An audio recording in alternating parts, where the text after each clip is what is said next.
Virus की वजह से मौजूदा हालात को मद्देनजर रखते हुए हम ये जरूरी समझते हैं कि तारीख के पन्ने खंगाले जाएं और देखा जाए कि ऐसा कब कब और क्यों हुआ। चलें आए माजी में चलते हैं।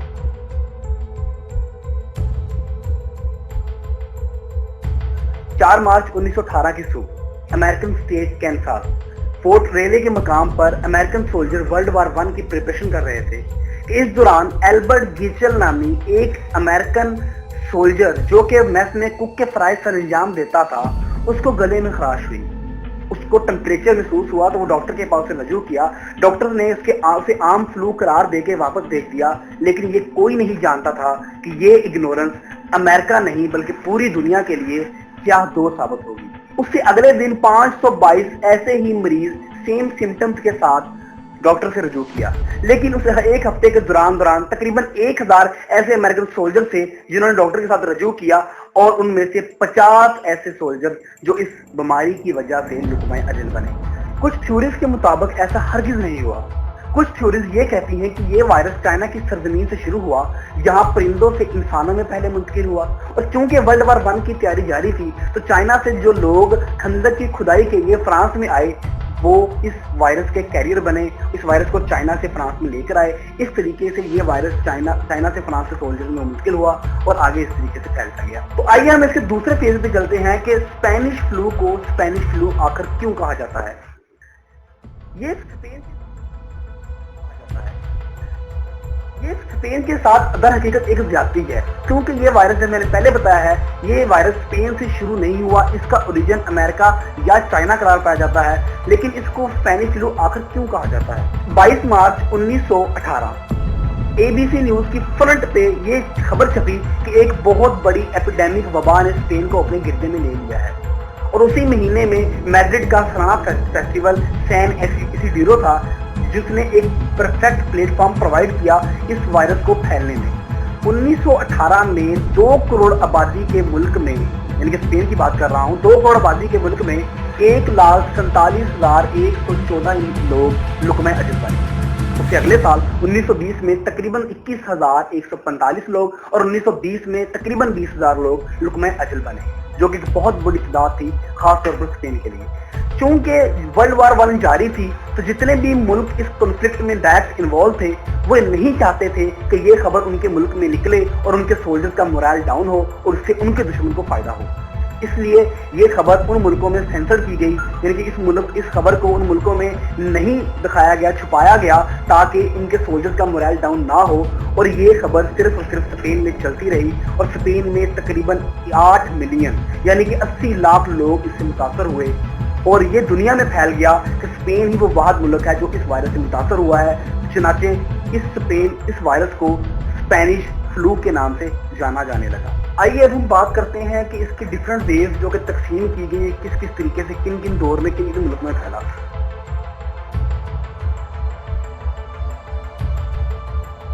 इसकी पहली वेव इस तरीके से स्टार्ट, जैसे मैंने पहले बताया है कि ये वायरस अमेरिका से शुरू हुआ और ये अमेरिका से आगे किस तरीके से फैला। चूंकि अमेरिका बहुत बड़ा एलाय था वर्ल्ड वार 1 के दौरान फ्रांस का, तो अमेरिका से 84,000 अमेरिकन सोल्जर उस महीने में, जिस महीने में ये वायरस शुरू हुआ था, उसी महीने में फ्रांस गए इनकी हेल्प करने के लिए, और उससे अगले महीने में 1,18,000 सोल्जर्स गए, जिनकी वजह से ये वायरस अमेरिका से फ्रांस में मुंतकिल हुआ। और चूंकि स्पेन जो था उस वक्त तजारती हब था, तो स्पेन की डिफरेंट शिप्स के जरिए जब वो जो कि डिफरेंट मुल्कों में गई, डिफरेंट शिप्स के जरिए ये वायरस पूरी दुनिया में फैल चुका था। वायरस की पहली वेव गर्मियों में खत्म हुई, लेकिन गर्मियों के एंड तक ये वायरस इंडिया, चाइना, जापान और न्यूजीलैंड तक को मुतासर कर चुका था। खाली अक्टूबर ऐसा महीना था जो अमेरिका के लिए डेडलेस मंथ साबित हुआ, और इस एक महीने में 1,95,000 अमेरिकन सोल्जर लुकमे अजल बने, और उसके बाद ये वायरस अचानक से गायब हो गया। लेकिन सितंबर 1918 में दोबारा हमला किया इस वायरस ने, और ये ज्यादा शदीद और खतरनाक था, क्योंकि इस वायरस ने सितंबर 1918 के बाद बरतानिया, फ्रांस, ब्रेस्ट, सीरीलियोन को मुतासर किया। और चूंकि बरतानिया उस वक्त तजारती हब था, तो बरतानिया से शिप्स दूसरे कॉन्टिनेंट्स में गई, और इस तरीके से साउथ अफ्रीका तक ये वायरस जा पहुंचा, और साउथ अफ्रीका से आगे ये चाइना, इंडिया को दोबारा इसने मुतासर किया। 28 दिसंबर को जो मुल्क वर्ल्ड वार 1 में इन्वॉल्व थे उन्होंने ऐलान किया कि अब ये जंग खत्म होनी चाहिए, क्योंकि उनके ज्यादा सोल्जर दुश्मन की बजाय इस वायरस से ज्यादा मर रहे थे, उन्होंने डायरेक्ट ऐलान किया कि अब हम सबका एक दुश्मन है और वो है स्पेनिश फ्लू। यहाँ पे एक बड़ी दिलचस्प बात है कि एक मुल्क ऐसा था जिसको ना तो पहली वेव में मुतासर किया था और ना ही दूसरी वेव में मुतासर किया, वो मुल्क था ऑस्ट्रेलिया। लेकिन तीसरी वेव ने ऑस्ट्रेलिया को भी ना बख्शा और वो भी बुरी तरह मुतासर हुआ। और चूंकि सर्दियों से पहले 1919 के दिसंबर से पहले इसकी दूसरी वेव खत्म हो चुकी थी, इसकी तीसरी वेव स्टार्ट होती है विंटर 1918 और 1919 में। इसकी तीसरी वेव के दौरान चूंकि कनाडा और अमेरिका ये जंग जीत चुके थे, जो थी उनकी विक्ट्री परेड थी, वो सबब बनी तीसरी वेव के फैलने का। इस तरीके से ये वायरस तकरीबन 3 साल तक रहा, जिसने एक अंदाजे के मुताबिक 5 से 10 करोड़ लोगों को, मैं फिर कह रहा हूँ 5 से 10 करोड़ लोगों को लुकमाए अजल बनाया। और इस वायरस की वजह से अमेरिका के 6,75,000 लोग मरे और उनकी इकोनॉमी बहुत बुरी तरह मुतासर हुई। और इस वायरस के जितने भी दूसरे मुल्क मुतासर हुए, उनकी डिस्क्रिप्शन में मैं लिंक दिए हुए हैं, आप वहां से देख सकते हैं।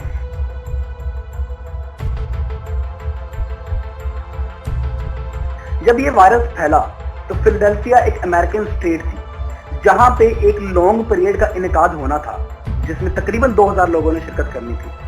तो डॉक्टर के मशवरे से महकमा सेहत ने ये अपील की कि इसको खत्म किया जाए।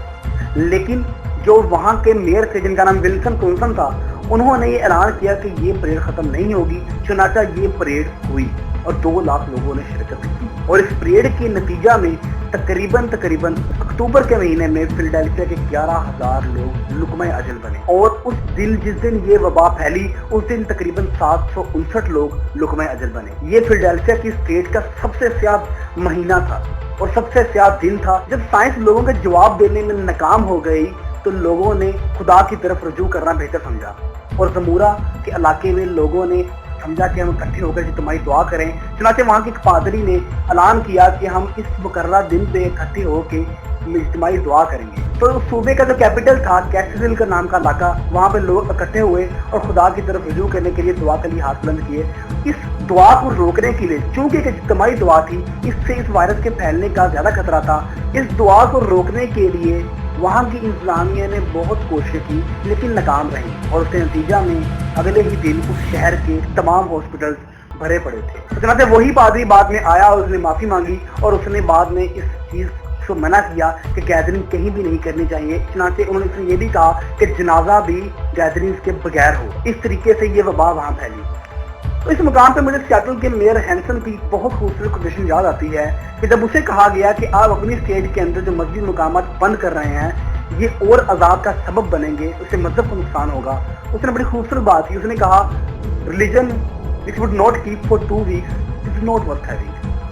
लेकिन यहाँ पे कुछ बातें जानना हमारे लिए बहुत जरूरी है कि ये वायरस उस तरीके से खतरनाक नहीं है जिस तरीके से स्पेनिश फ्लू था। क्योंकि मैं आपको कुछ कंपेयर करूंगा कुछ चीज़ों को और फैसला आप खुद कीजिएगा कि आया कि ये वायरस ज़्यादा खतरनाक है उससे या नहीं। लेकिन एहतियात बहुत जरूरी है, ये खतरनाक साबित हो सकता है।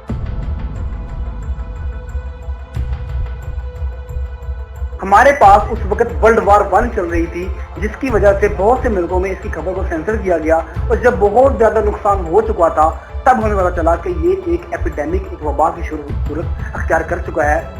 तब बहुत देर हो चुकी थी। लेकिन अब हमको ऐसा कोई कंडीशन नहीं है।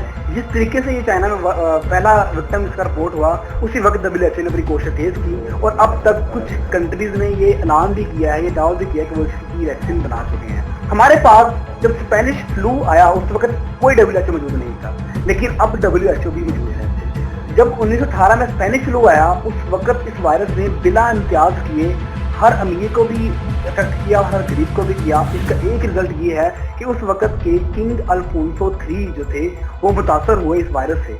और अब COVID-19 के रिजल्ट में इंग्लैंड के वजीर आजम है बोरसन, वो भी पिछले दिनों में इस मुतासरा मरज से वापस। और उस वक्त हमारे पास कोई ऐसी माइक्रोस्कोप मौजूद नहीं थी, कोई ऐसे आलात मौजूद नहीं थे जिससे हम इसको डिटेक्ट कर सकें कि इस वायरस का साइज कितना है और ये कितना अफेक्टेबल है कि नहीं है। लेकिन अब चूंकि हमारे पास इलेक्ट्रॉन माइक्रोस्कोप हैं, जदीद माइक्रोस्कोप की वजह से हमें ये पता चल चुका है कि ये वायरस का साइज कितना है और ये कितना ये अफेक्ट करता है। उस वक्त हमें 10 साल तक यही नहीं पता चला था तो बैक्टीरियल डिजीज है या वायरल डिजीज है। लेकिन इस वक्त हमें पता चल चुका है फौरन ही कि ये एक वायरल डिजीज है जिस की वजह से हमारी कोशिशें, हमारी तमाम तर तवज्जो इस वायरस पे मरकूज है। इस वक्त जब स्पेनिश फ्लू ये आया तो हमारे पास रिकॉर्ड को महफूज करने के लिए कोई ऐसा निज़ाम मौजूद नहीं था जिससे हमें पता चल सके कितने लोग इससे अफेक्ट हुए हैं और कितने लोग इससे लुक़्मे अजल बन चुके हैं। लेकिन अब हमारे पास ऐसा निज़ाम मौजूद है कि हमें वक्तन पता चल रहा है कि कौन सा मुल्क किस तरीके से मुतासर हो रहा है और कितने लोग अफेक्ट हो रहे हैं। लिहाजा ये वायरस इतना खतरनाक नहीं है जितना कि स्पेनिश फ्लू था, लेकिन हमें फिर भी मोहतात रहना चाहिए। अब हम देखते हैं कि हमने माजी से क्या कुछ सीखा और किस तरीके से हम इस वबा से लड़ सकते हैं।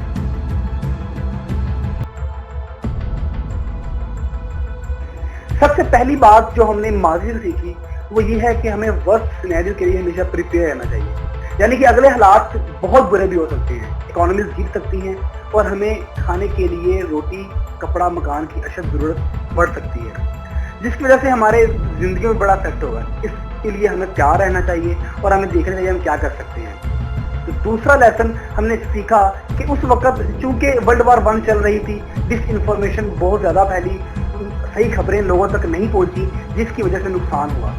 इसलिए हम एज अ मीडिया ये रोल प्ले करना चाहिए कि हम सही खबरें लोगों तक पहुंचाएं ताकि उन्हें अंदाज़ा हो सके कि ये वायरस या तो खतरनाक तरीके से बढ़ रहा है या फिर ये अपनी मौत आप मर रहा है। तीसरा सबक जो हमने इससे सीखा वो नाज़रीन बड़ा ही अहम सबक है, क्योंकि हमने देखा कि उस वक्त वर्ल्ड वार 1 चल रही थी, तो हमें ये सोचना चाहिए कि हमने आज तक, यानी कि उस वर्ल्ड वार 1 से लेके भी आज तक America, India, Pakistan, Russia, China, जितने भी मुल्क हैं, इन्होंने अपना ज़्यादातर पैसा न्यूक्लियर चीज़ों पे इन्वेस्ट किया, हथियार खरीदने पे इन्वेस्ट किया, लोगों को मारने पे इन्वेस्ट किया, और अब ये सब हाथ धरे बैठे हैं। अब इन्हें समझ नहीं आ रही कैसे लड़ा जाए, क्योंकि हमें as a country, as a global level ये सोचना चाहिए कि हमारी प्रेफरेंसेस क्या हैं, हम किस चीज़ पे पैसा लगाएंगे, किस चीज़ पे नहीं लगाएंगे, हम इंसानों को फैसिलिटेट करने पे पैसा लगाएंगे या हम इंसानों को तबाह करने पे पैसा लगाएंगे। इसके साथ ही मैं उम्मीद करता हूं कि आपको ये सारी इन्फॉर्मेशन एक प्लेटफॉर्म से प्रोवाइड करने में मैंने और मेरे दोस्त जैन अहमद ने एक अहम रोल अदा किया है। अल्लाह हाफ़िज़।